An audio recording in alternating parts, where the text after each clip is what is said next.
Patay ang 39 anyos na lalaki matapos malunod sa Paniquehan River sa Pola Oriental, Mindoro. Ang detalye sa report ni Paul Hernandez.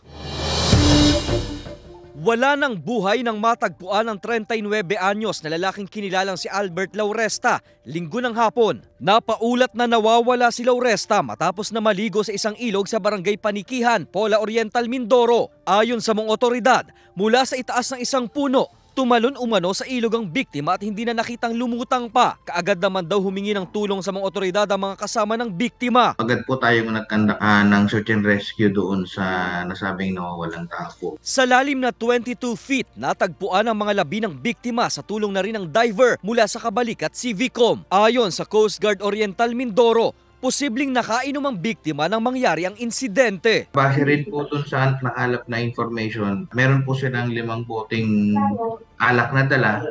Nakatatlo na rin pong silang alak. Sa ngayon ay nakalagak na ang mga labi ng biktima sa kanilang bahay. Samantala, may mga naiulat na rin daw ng kaparehong insidente sa lugar, kaya mahigpit na ipinagbabawal ng mga otoridad ang pagligo sa ilog. Kung tayo po ay may mga swimming activities, magdala po tayo ng sapat na floating device para ito po ay ating magamit pag tayo naliligo. Huwag na po nating tangkain na mag-inom ng mga alak or mga nakakalasing na liquid.